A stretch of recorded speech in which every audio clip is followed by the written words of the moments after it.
නමෝ තස්ස භගවතු වරහතු සම්මා සම්බුද්දස්ස නමෝ තස්ස භගවතු වරහතු සම්මා සම්බුද්දස්ස නමෝ තස්ස භගවතු වරහතු සම්මා සම්බුද්දස්ස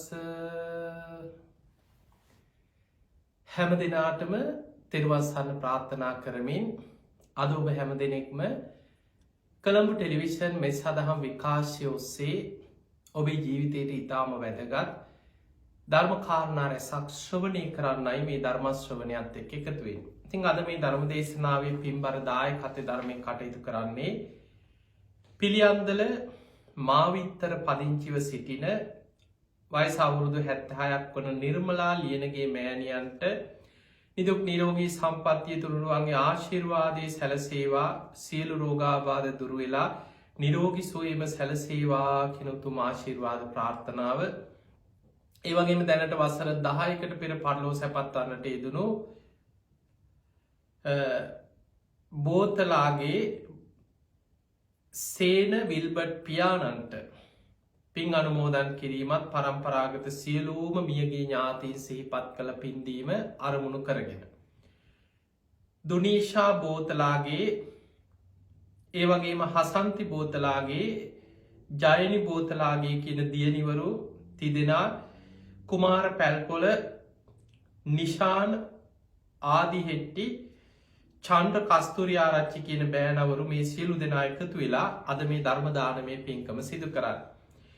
ඉතින් ඒ හැම දිනාටමත් ධර්ම ශ්‍රවණය කරන ඔබ හැම දිනාටමත් විශේෂයෙන් ඒ අය විදේශගතව සිට මේ ධර්ම දේශනාවේ දායකත්වයෙන් දරමින් මේ ධර්ම දානය ලක්වා සිළුවාසී හැම දිනාටම ලබා දෙන අරමුණෙන් කොළඹ ටෙලිවිෂන් මේ සදහම් විකාශය ඔස්සේ වගේම Facebook, YouTube ආදී මේ සමාජ මාධ්‍ය රැසක් ඔස්සේ මේ ධර්ම දේශනාව විසුරුවා හරින කටයුතු කරනවා.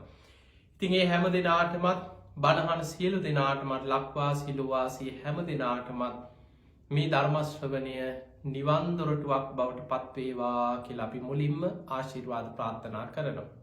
පින්වතුනි, අපි කවුරුත් දන්නවා අද මේ බණහන මොහොත වෙනකොට විශේෂයෙන් ලංකාවේ ඉන්න ඔබේ ඥාතීන් හැමදෙනාම විදේශ රටවල් වල ඉන්න අය, ඒ වගේම ලෝකෙ පුරා ඉන්න බොහෝ පිරිසක් මේ වෙලාවේ ලෝක මහා වසංගතයක් එක්ක අන්ත අසරණ භාවයට පත් වෙලා ජීවත් වෙන වෙලාව. ඒ නිසා මෙවැනි අවස්ථාවක අපට මරණ බයක්, තැති ගැනීමක්, අසරණකමක් ඇතිවෙච්ච වෙලාවක ධර්මානුකූලව අපි කොහොමද අපේ හිත ධර්මයේ තුල සකස් කරගන්නේ? අන්නේ කාරණාව ඇසුරින් තමයි අද දවසේ අපි ඔබට ධර්මයේ කියලා දෙන්නේ. ඔබට මතක ඇති දජග්ග සූත්‍රය. මේ දජග්ග සූත්‍රයේ සඳහන් වෙන්නේ සුරාසුර යුද්ධයක් ගැන. දිව්‍ය ලෝකයේ සුර දෙවිවරු කියලා කියන්නේ සක්‍ර දෙවියන්ට තමයි සුර දෙවියන්ගේ නායකයා. සැප සම්පත් වලින් වැඩි, ඒ වගේම පිනට බර, සම්මාදිට්ඨියට යුක්ත බොහෝ දෙවි දේවතාවරු සුර දෙවියන් අතර ඉන්නවා. ඒ අතරම දිව්‍ය ලෝකයේ ඉන්නවා ගැටුමට බර නොයෙක් මිත්‍යා අදහස් වලින් යුක්තයි. හැබැයි පෙර පිනක් නිසා තමයි දිව්‍ය ලෝකේ. එතකොට ඔබට හිතෙන්න පුළුවන් ඉතින් දිව්‍ය ලෝකේ කොහොමද මේ මිත්‍යා දෘෂ්ටික අදහස් තියන අය ඉන්නේ? ඉන්නවා පින්වතුනි. ඒ නිසා තමයි දෙවියන් අතර සම්මාදිට්ඨික, මිත්‍යා දෘෂ්ටික කියලා කොටස් දෙකක් ගැන විස්තර වෙන්නේ.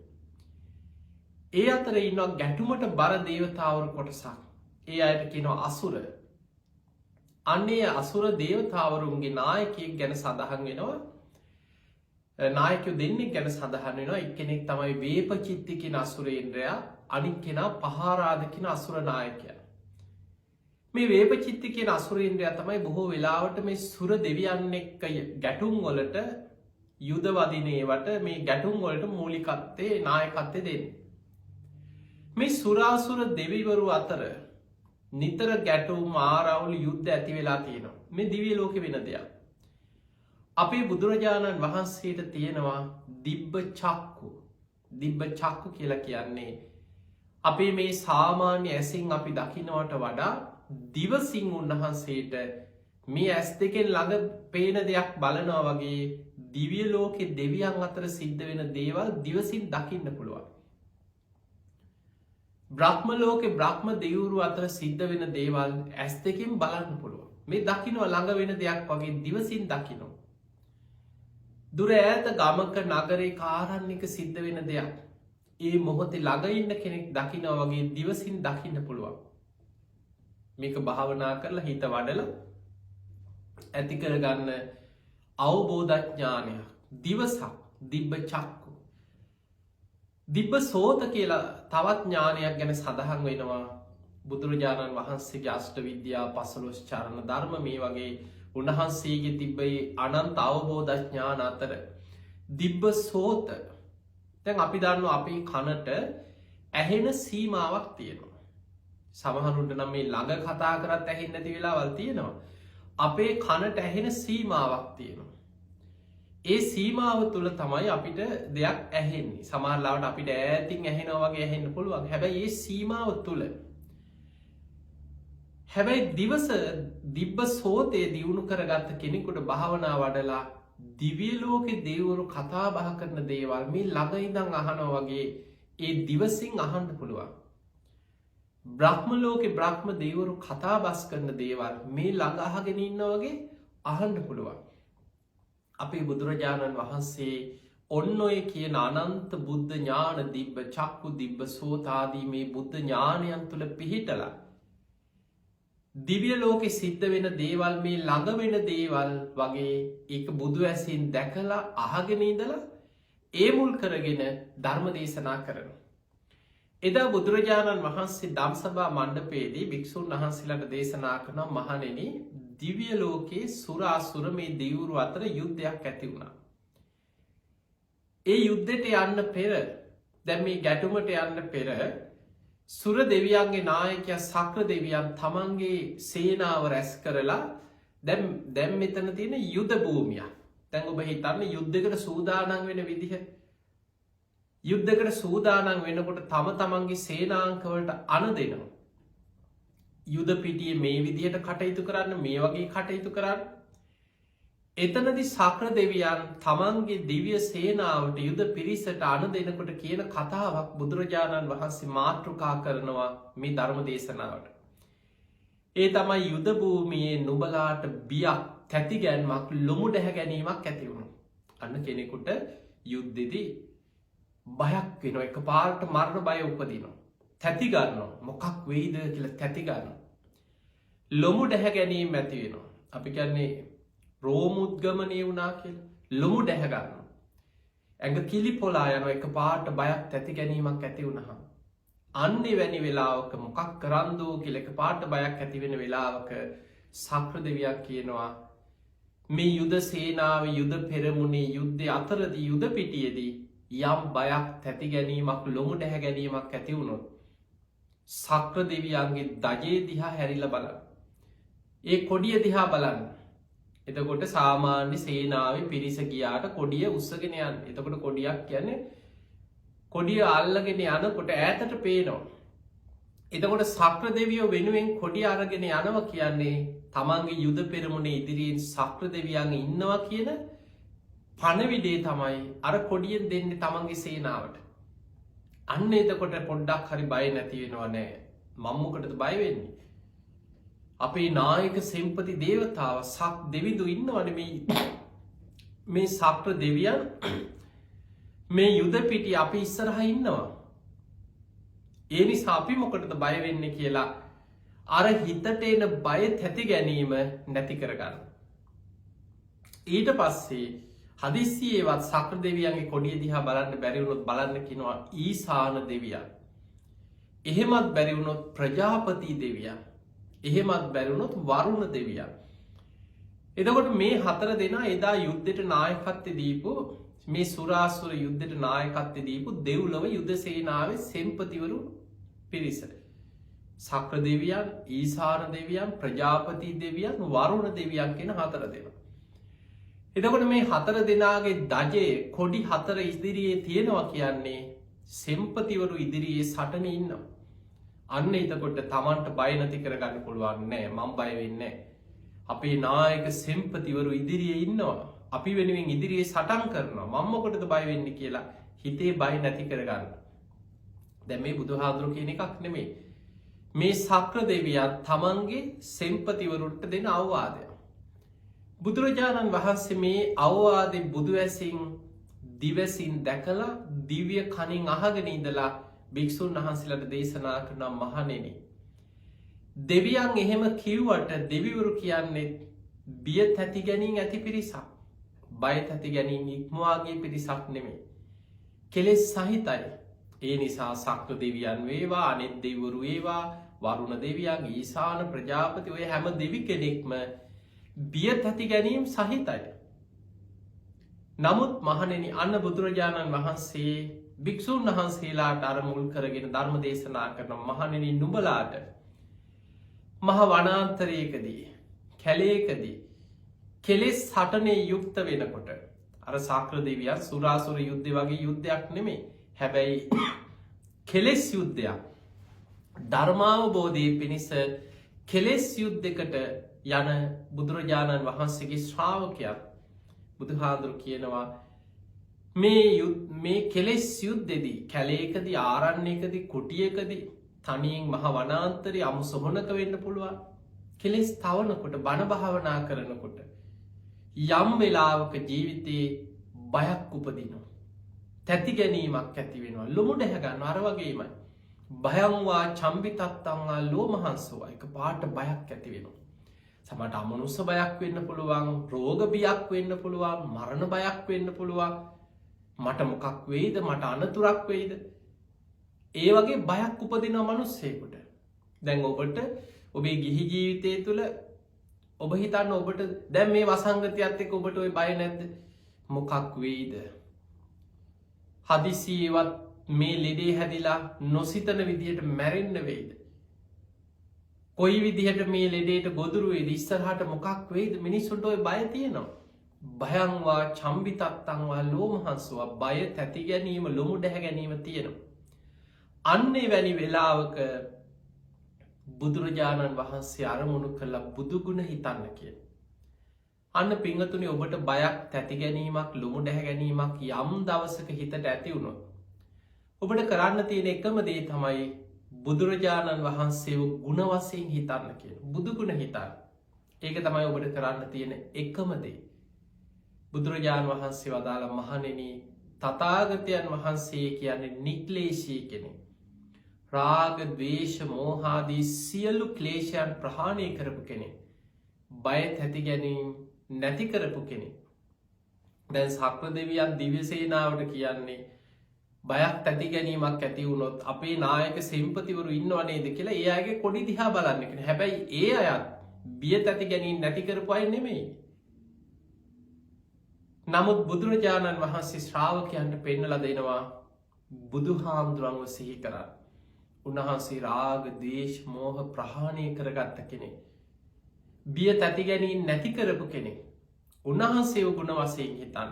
මම සරණ ගිය බුදුරජාණන් වහන්සේ අරහං, සම්මා සම්බුද්ධ, විජ්ජාචරණ සම්පන්න, සුගත, ලෝකවිදු, අනුත්තරෝ පුරිස ධම්ම සාරති, සත්තා දේව මනුස්සාන, බුද්ධෝ භගවා කියලා බුදුගුණ හිතන්න, ගුණ වශයෙන් හිතන්න කියන.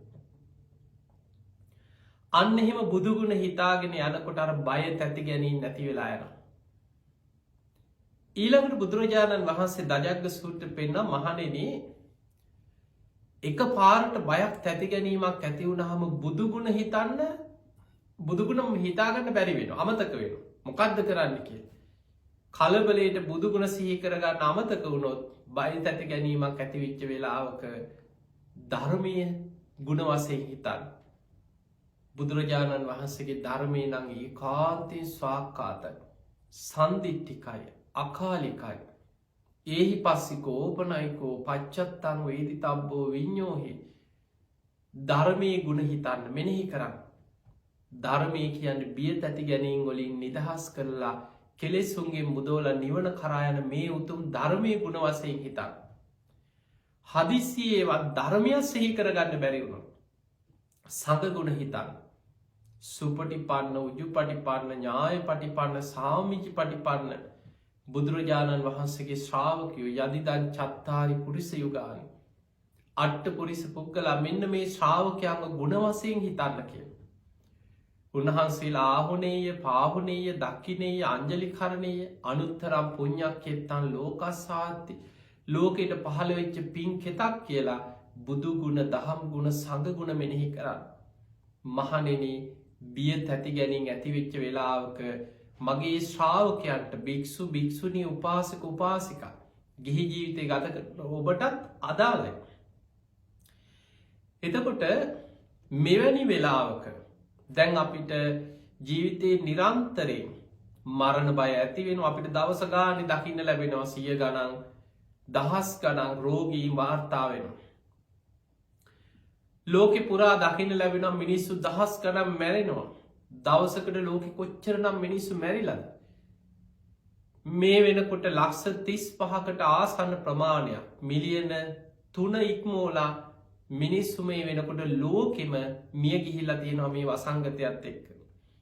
කෝටි ගාණක් මිනිස්සු මේ රෝගේ ගොදුරු බවට ලෝකෙ පත්වේගෙන යනවා. අසල්වැසි ඉන්දියාව දිහා බලනකොට මිනිස්සු පාරවල් අයිනේ දිගට දර කෑලි තියතියා මිනී පුච්චන හැටි.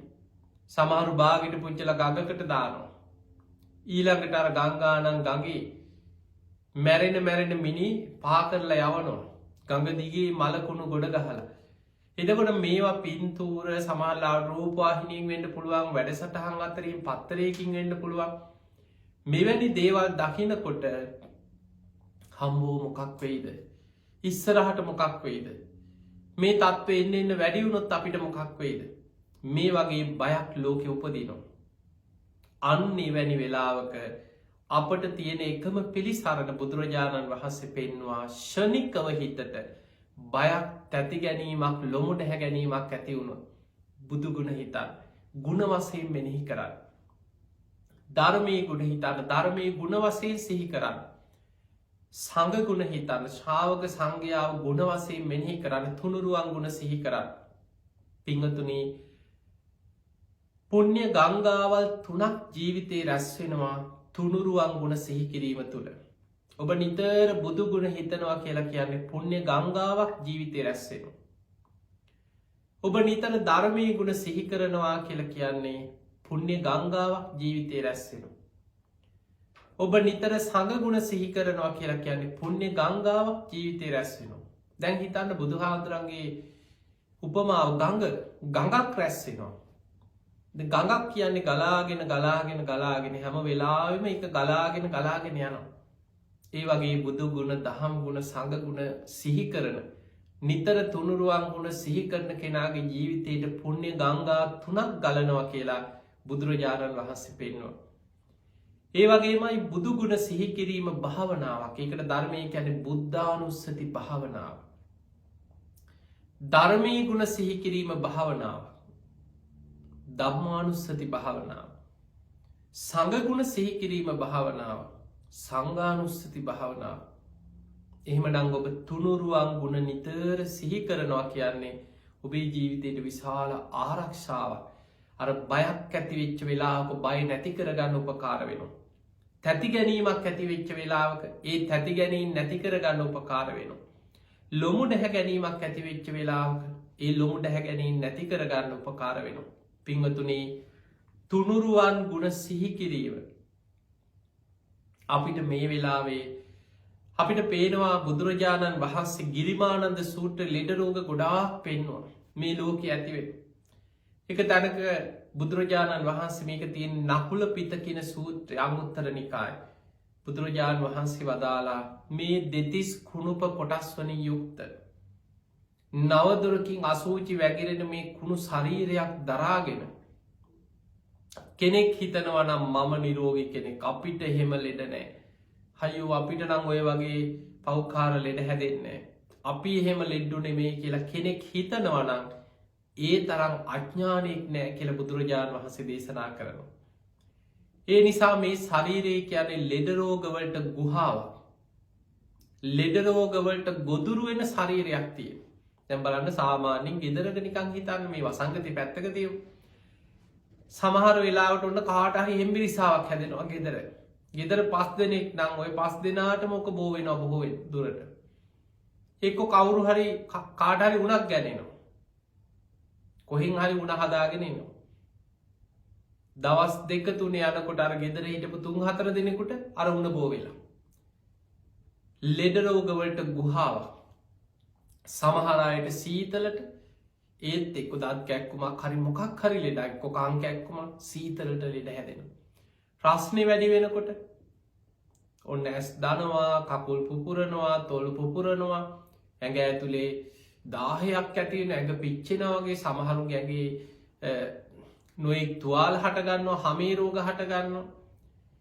එතකොට මේ වගේ සීතලට, උණුසුමට පරිසරය වෙනස් වෙච්ච ගමන් එක්ක රටකට ගියත් දේශගුණය වෙනස් වුණා කිය මේ ශරීරය කියන්නේ ලෙඩ රෝග වලට ගුහාවක්. ඒ නිසා පින්වතුනි අපි නිතර ආදීනව සංඥා බුදුරජාණන් වහන්සේ පෙන්නවා මහණෙනි ආදීනව සංඥා වඩන්න. නිතර සිහි කරන්න මේ ශරීරයේ හිස් මුදුනේ ඉඳන් පාදාන්ති දක්වා මෙනෙහි කරන්න. කොටසෙන් කොටස අරන් බලන්න. කේස්වල, රෝම කූපවල, මේ නියපොතුවල, දත්වල, සමේ, මස්වල, නහරවැල්වල කොටසෙන් කොටස හදවත ගත්තාත්, පෙනහළු ගත්තාත්, බඩදිව, අක්මාව, වකුගඩු, හිස්මුල් මේ හැම කොටසක්ම ලෙඩ රෝග හටගන්න. සමහර ලෙඩ රෝග ගැන ගත්තොත් වෛද්‍යවරයෙකුට මුළු ජීවිත කාලෙම ඉගෙන ගත්තත් හොයාගන්න බැරි තරම් ලෙඩ රෝග ගොඩක් මේ ශරීරේ තියෙනවා.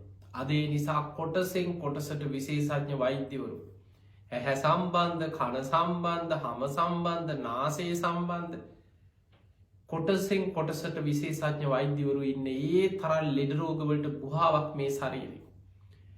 ඒ නිසා පින්වතුනි ආදීනව සංඥාව මෙනෙහි කරමින් මරණ සතිය වඩමින් දැන් අපි මැරෙනවා කියලා සිහි කරනවා කියන්නේ මේ අසුභවාදී, මේක මේ නෙගටිව්, මේක ඍණාත්මක දෙයක්.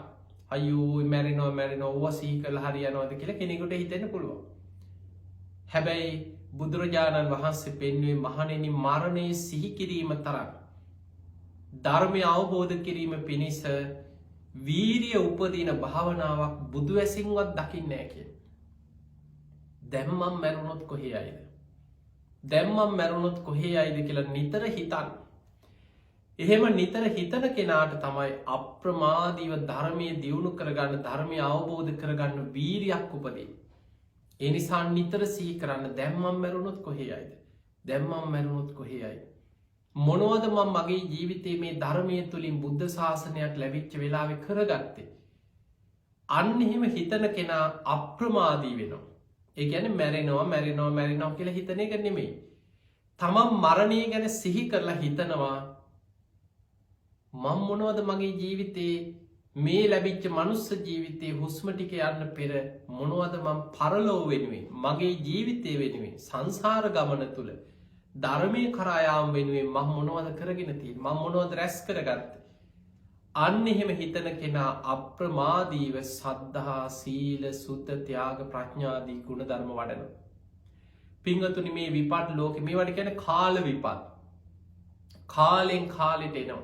ඊළඟට ස්වභාවික විපත් එනවා. වසංගත, රෝග, නොයෙක් විපත් ලෝකේ එනවා. දැන් අපි බලමු අපේ බුදුරජාණන් වහන්සේ මහා පරිනිබ්බාන සූත්‍රයේ තියෙනවා උන්වහන්සේ පිරිනිවන් පාන්න වඩිනකොට ওই නාදිකා කියලා ගමක් හරහා වඩිනවා. මේ නාදිකා ගම බුදුරජාණන් වහන්සේ බුදු වෙලා මුල් කාලේ ආනන්ද හාමුදුරුවෝ ඇතුළු සංඝයා සමග බුද්ධත්වයට පත් වෙච්ච මුල් කාලේ මේ ගමේ වැඩ ඉඳලා තියෙනවා. එතකොට බුදුරජාණන් වහන්සේගෙන් බණ අහලා මේ ගමේ හිටපු බොහෝ පිරිසක් මාර්ගඵල ලැබුවා. ධර්මය අවබෝධ කරගත්තා. භික්ෂු භික්ෂුණී උපාසක උපාසිකා සිව්වණක් පිරිසම මේ ගමේ එදා ජීවත් වුණා. හැබැයි ආයමත් බුදුරජාණන් වහන්සේ මේ ගමට වඩින්නේ, ගම හරහා වඩින්නේ පිරිනිවන් පාන්න වඩින ගමන. රජගහනුවර ඉඳන් කුසිනාරාවට පිටත් වෙලා යන ගමනේ අම්බගාමිය, බණ්ඩගාමිය, බෝග නගරය ඕවා පසු කරගෙන බුදුරජාණන් වහන්සේ හත්තිගාමේ එතනින් බුදුරජාණන් වහන්සේ නාදිකා කියන ගමට වඩිනවා. මෙන්න මේ නාදිකා ගමට වඩිනකොට මේ ගම්මානෙම 100,000 ගණන් ගමේ ජීවත් වෙච්ච මිනිස්සු විපතකින් මැරිලා. විපත මොකක්ද කියලා විශේෂයෙන් සඳහනක් නැහැ. යම් විපතකින් ව්‍යසනයකින් ස්වභාවික විපතකින් මැරිලා. අපි නිකන් අනුමාන කරමු මේ වගේ වසංගතයක් වගේ ලෙඩක් සමහරట్లాට වසංගතයක් වෙන්න පුළුවන්, එක්ක භූමිකම්පාවක්, ගම් වතුරක් වෙන්න පුළුවන්. මොකක් හෝ අනතුරක් ස්වභාවික විපතක් හෝ මෙවැනි ලෙඩ රෝගයක්, වසංගතයක්, ව්‍යසනයක් වෙන්න පුළුවන්. එතකොට ආනන්ද හාමුදුරුවෝ මේ ගම හරහා දැන් බුදුරජාණන් වහන්සේ සමග වඩිනකොට එදා 100,000 ගණන් ජීවත් වෙච්ච ගම්මානේ දැන් පාළුවට ගිහිල්ලා.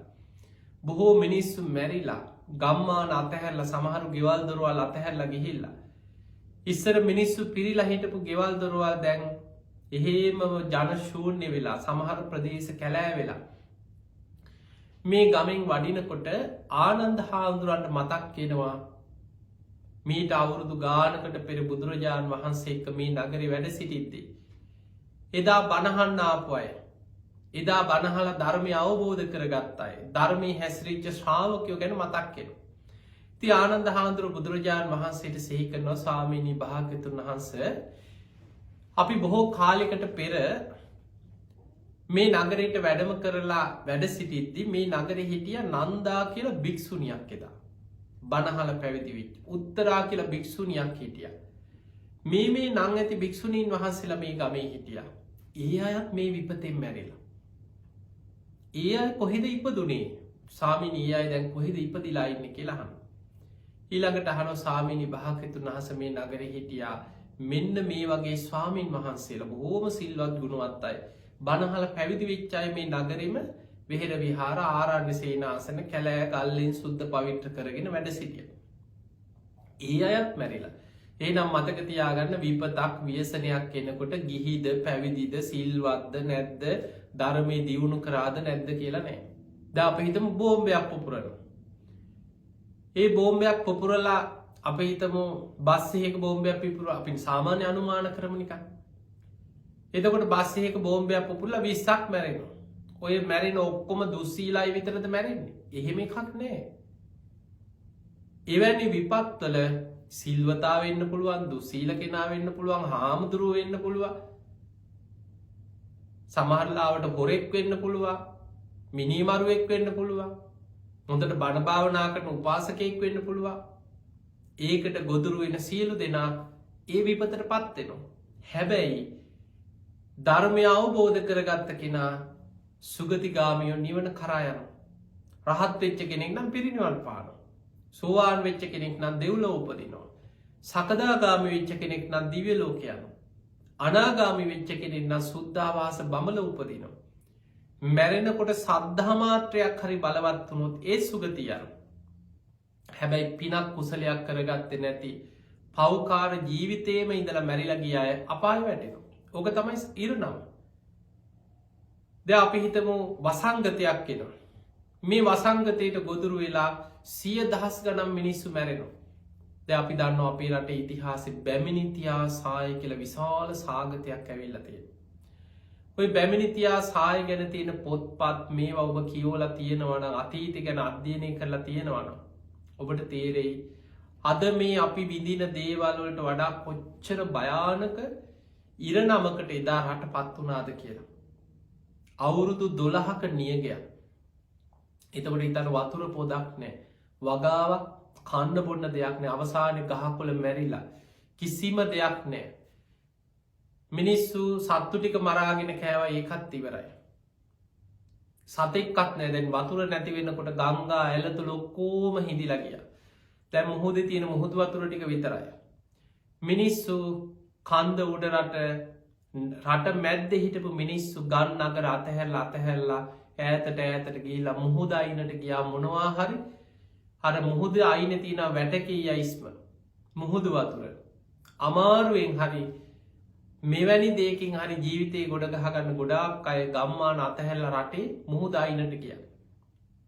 ඔය අතරේ තිස්ස මහාරාමේ වැඩ සිටිය 12,000ක් මහරහතන් වහන්සේලා දානේ නැතුව පිරිනිවන් පෑවා කියලා අපේ ඉතිහාසෙ තියෙනවා. යාල මහා කැලේ වැඩ සිටිය 12,000ක් මහරහතන් වහන්සේලා දානේ නැතුව පිරිනිවන් පාන.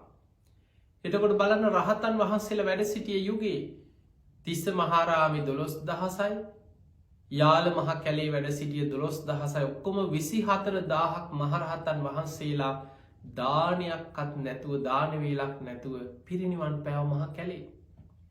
එහෙමනම් මෙයා රහත්ද නැද්ද? මෙයා සෝවාන්ද පෘථග්ජනද? විපතක් කෙනකොට හැමෝට මේ විපතට මුහුණ දෙන්න සිද්ධ වෙනවා. ඒ අතරේ මහා කැලෑ දැන් මිනිස්සුන්ට විපත් එනකොට වෙන දේවල්.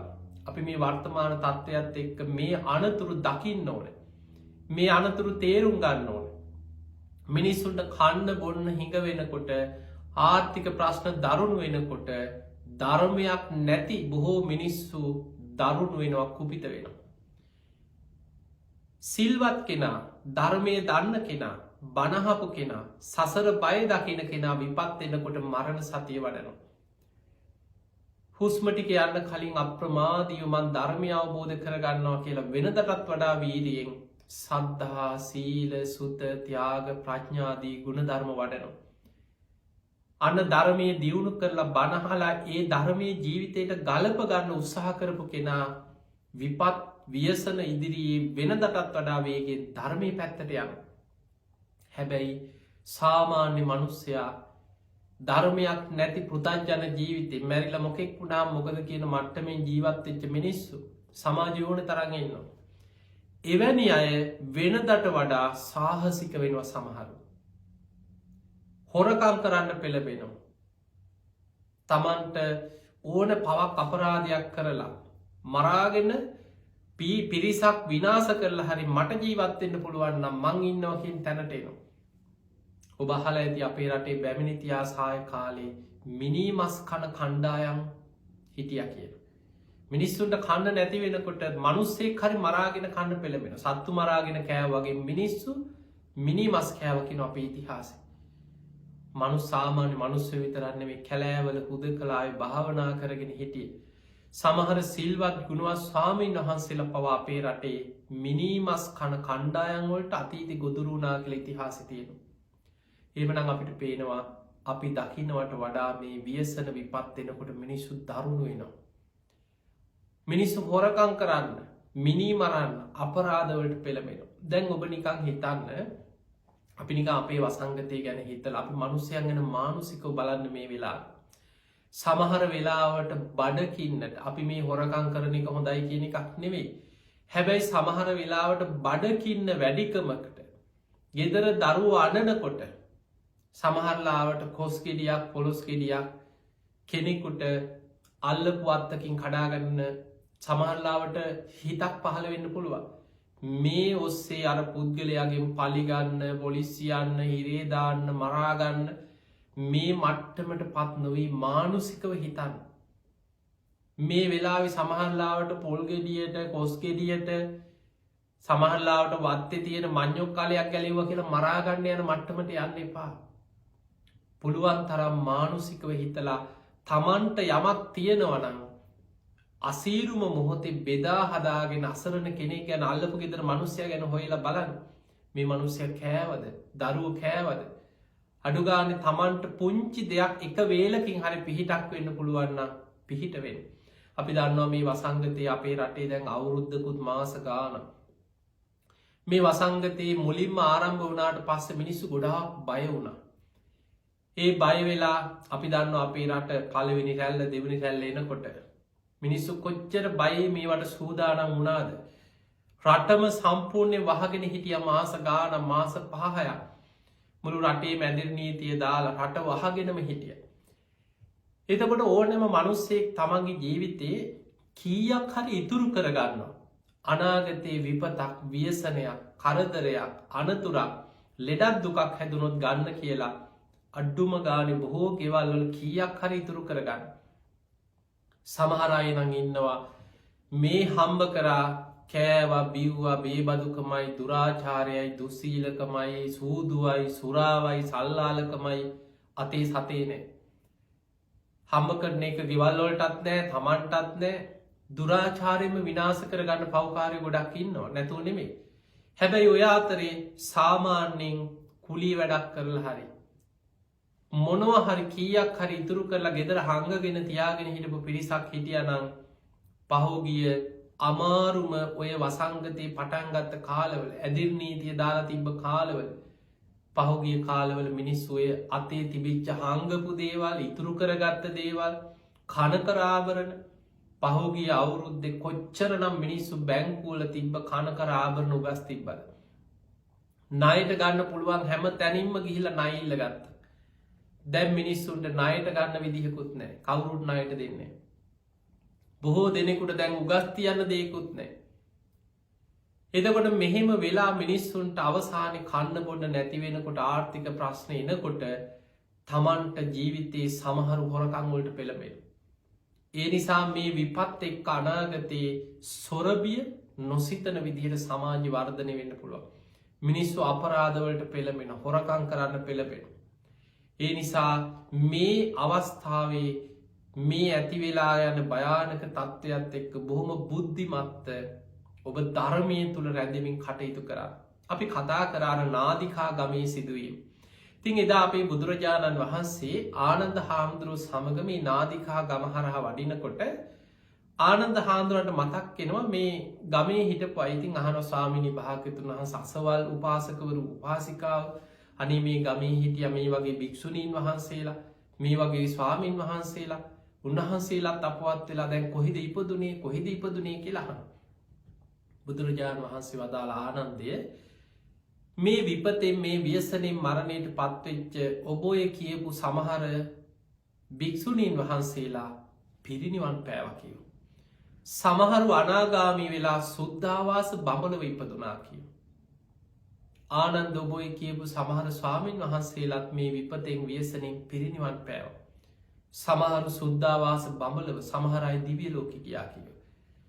එතකොට ආනන්ද හාමුදුරන්න මතක් කෙනවා තව දැම මේ ගමහරහා යනකොට එතකොට පේන පුංචි ගමක්නේ මහ විශාල ගම්මාන ගෙවල් තිබ්බ තැන් දැන් සම්පූර්ණ විනාස වෙලා විශාල විපතක් ව්‍යසනයක් වෙලා අවසන් වෙච්ච කාලික ආනන්ද හාමුදුරුව මතක් වෙන අය ගැන අහනවනේ ස්වාමිනී අසවල් කෙන එතකොට අරය අසවල් උපාසකය අර උපාසිකා බුදුරජාණන් වහන්සේ ඉතින් අහනකොට මුලදී එකෙක් කෙනා ගැන ඒ අයි ඉපදිච්ච තැම් බුදු ඇසින් බලල කිව්වා. ඊට පස්ස කියනවා ආනන්ද මැරෙන අය මතක් කර ස්වාමිනි අසවලා කොහෙද ඉපදුනේ කියලා බුදුරජාණන් වහන්සේ විහිසවන්න එපා. ආනන්දය මේ විපතේ මරණයට පත්වෙච්ච මේ ගමේ මිනිස්සු අතරින් 500කට වැඩි කිව මේ ගමේදා ජීවත්වෙච්ච සෝවාන් වෙච්ච පිරිස ඒ සියලු දෙනාම දෙව්ලොව ඉපදිලා කියව. ආනන්ද මේ විපතෙන් මැරිච්ච මිනිස්සු අතරින් 90කට වඩා සකදාගාමි වෙච්චයි මේ ගමේ ජීවත් වෙලා තියෙන. ඒ සියලු දෙනාත් දැන් දෙව්ලොව ඉපදිලා. ආනන්ද මේ ගමේ විපතෙන් මැරිච්ච මිනිස්සු අතර 50කට ආසන්නයි කිව අනාගාමි වෙච්චායම. එතකොට ගිහි ජීවිතය තුළ ඉහලටම වඩාගෙන අනාගාමීම වෙච්චාය 50කට ආසන්න පිරිසක් එදා මේ නාදිකා ගමේ ඉඳලා තියෙන. ඒ අයත් මැරිලා විපතේ. ආනන්ද ඒ අය සුද්ධවාස බඹලව දැන් ඉපදිලා කිව්වා. අනාගාමී වෙච්ච අය උපදින්නේ සුද්ධවාස බ්‍රහ්ම ලෝකේ. එතකොට සුද්ධවාස බඹලව ඉපදිලා මේ අනාගාමී වෙච්ච අය. එතකොට බුදුරජාණන් වහන්සේ ආනන්ද හාමුදුරුවන්ට කියනවා මේ ආනන්ද මේ ගමේ යම්තාක් පිරිසක් හිටියනං සද්ධා මාත්‍රයක් හරි ඇති කරගෙන බුදුරජාණන් වහන්සේ ගැන සද්ධාව දියුණු කරගෙන යම්තාක් පිරිසක් හිටියනං මයි සද්ධාමත්තම් පීමමත්තං සබ්බේතේ සග්ග පරායන ඒ සියලු දෙනාමත් දැන් සුගතීපදිලාකි. ඒනම් අපිට පේන බුදුරජාණන් වහන්සේ ගැන සද්ධා මාත්‍රයක් පේම මාත්‍රයක් ඇති වුණානම් මේ මිනිස්සු අතර හිතේ බුදුගුණ සිහි කරලා ධර්මය ගුණ සිහි කරලා සංගගුණ සිහි කරලා තුනුරුවන් ගැන සද්ධහා මාත්‍රයක් හරි බලවත් කරගත් පිරිසක් එදා මේ ගමේ හිටියද ඒ සියලු දෙනා සප්පීතේ සග්ග පරායනු ආනන්දය සුගතිගාමී වෙලා. අනිත් අය ගැන කතාවක් නෑ. ඒ කියන්නේ පෘතජ්ජනාය පන්සිල්වත් නැති පහුකාර ජීවිත ගත කරගෙන මැරිලා මොකෙක් වුණහම් මොකද වෙන දෙයක් වෙන්න නැතෑ කියාගෙන ඔහොම හින්දපු අය ඕන තරංගය ගමයින් නැති. ඒ අයට සතර අපාය මහගෙදර කරගෙන යන සංසාර ගමන මිසක් වෙන කොහෙනම් පිළිසරණත්. ඒ නිසා පිංහතුනි එතකොට අපිට පේනවා විපත්වලින් බුදු හාදුරයි කාලෙත් ඔය වගේ විපත් වුණා. එවැනි විපතක් වෙලා අවසන් වෙන්නකොට මැරිච්ච අය අතරින් අන්න ප්‍රතිඵල 500කට වඩා සෝවාන් වෙච්චයි හිටිය ඒ අය දිවිය ලෝකෙ. 90කට ආසන්න සකදාගාමී පිරිසක් හිටිය ඒ අය දෙව්ලෝ. 50කට ආසන්න මැරිච්ච අය අතර අනාගාමියයි හිටිය ඒ අය සුද්ධවාස බමුලෝ ඉපදිලා. යමෙකුට තුනුරුවන් ගැන සද්ධා මාත්‍රයක් ප්‍රේම මාත්‍රයක් තිබ්බනං ඒ සියලු දෙනාමත් දැන් සුගතිකාමි වෙලා. අන්න ප්‍රතිපත්. එහෙමනං වර්තමානයේ අපිට විපත් නවත්තනවා කියනෙක ලේසි දෙයක් නෙමේ. ඔබට පේනවා ලෝකෙ මොන තරක් විද්‍යාව තාක්ෂණය මොනවා දියුණු වනත්. මොන තරම් විද්‍යාඥෝ නිදි මරාගෙන දැන් අවුරුද්ධකට එහා කාලයක් අවශ්‍යද හොය හොය මහන්සි වුණා. සමහර වෙලාවට ඒ හොයාගන්න එන්නත ටික කාලයක් යනකොට ඒ වෛරසේ තවත් දරුණු වෙලා අර එන්නතට ඔරුත්තු නොදෙන මට්ටමට පත්වෙලා. ඒ නිසා අද විද්‍යාව තාක්ෂණයට වඩා මේ වසංගතය ප්‍රබල වෙලා මේ වෛරසය. ඒ නිසා පිංහතුනේ අපි මේ වෙලාවේ හැබැයි මේකෙන් බේරෙන්න්න පුළුවන්. මේකෙන් ආරක්ෂාවෙන්න පුළුවන්. ඒ ආරක්ෂාවෙන ක්‍රමයක් ඔබට වෛද්‍යවරු වෛද්‍ය විශේෂඥයෝ වසංගත රෝග විශේෂඥ ඔබට කියල දෙනම් මෙන්න මේ විදිට ආරක්ෂාවෙන්. එතකොට ඒ ආරක්ෂාව ඔබ හදාගෙන ඔබට ධර්මයනුත් ඔබට ආරක්ෂාවක් හදාගන්න පුළුවන්. තුනුරුවන් ගුණ නිතර සහි කරන්න සිල්වත්තයෙන්. හිත රැකගන්න හිත දමනය කරගන්න ඉන්ද්‍රිය දමනය කරගන්න සද්ධාදී ගුණධර්ම දියුණු කරගන්න. හැම වෙලාම හිතන්න මරණය මේ වසංගතය බේරෙන්න්න පුළුවන්. හැබැයි මරණය කියන එක ඉහලට ගත්ත හුස්මපද පහලට හිලන්න පෙර මැරෙන්න්න පුළුවන්. කටට ගත්ත බට්ටික ගිලගන්න පෙර හිල වෙලා මැරෙන්න්න පුළුවන්. අපි දන්නේ නෑ කවදා කොතන මොන විදිහ ව්‍යසනයකට අපි පත්තේද. ඒ නිසා අප්‍රමාදී වෙන්න. ඔබ හැම දෙනාට මේ ලැබිච්ච මනුස්ස ජීවිතය අවසන් වෙන්න පෙර අප්‍රමාදීව සද්ධාදී ගුණ ධර්ම දියුණු කරගෙන උතුම් ධර්මයම අවබෝධ කරගන්න වාසනාවම ලැබේවා ලැබේවා ලැබේවා කියලපි හැම දෙනාට ආශිර්වාද කරනවා. පිංහතුනේ අද මේ ධර්මශ්‍රවනයෙන් ඔබ රැස් කරගස් සියලු පින් සියලු දෙවියෝ සාධකාරදිදී මේ පින් අනුමෝදන් වෙත්වා. ඒ දෙවියන්ගේ පිහිට රැකවරන ආශිර්වාදය ඔබ හැම දෙනාටම ලැබේවා ලැබේවා කියල අපි ආශිර්වාද කරනවා. ඒ වගේම අද මේ ධර්ම දේශනාවේ දායකත්්‍ය දරන පිංගතුන් දුනීෂා බෝතලාගේ හසන්ති බෝතලාගේ ජයනි බෝතලාගේ කියන දියනිවරු තිදෙනා ඒ වගේම කුමාර පැල්පොල නිශාන් ආදි හෙට්ටි චන්දු කස්තුරි ආරච්චි කියන මේ බෑනවරු ඇතුළු මේ දියනිවරු එකතු වෙලා තමයි අද මේ ධර්ම දානමය පින්කම කරන්න විශේෂයෙන්ම පිළියන්දල මාවිත්තර පදිංචිව සිටින වයසවුරුදු 76ක් වන නිර්මලා ලියනගේ ආදරණීය මෑණියන්ට නිදුක් නිරෝගී සම්පන්නිය තුනුරුවන්ගේ ආශිර්වාදයේ සැලසේවා. සියලු රෝගාබාධ දුරු වෙලා තුනුරුවන්ගේ ආශිර්වාදයම සැලසේවා කියන උතුම් ආශිර්වාද ප්‍රාර්ථනාවෙන් මේ ධර්ම දානමේ පින්කම සිදු කරනවා. ඒ වගේම දැනට වසර 10කට පෙර පරලෝ සැපත්වන්නට යෙදුණු බෝතලාගේ සේන විල්බර්ට් පියාණන්ට පින් අනුමෝදන් කිරීම ප්‍රධානම අරමුණක්.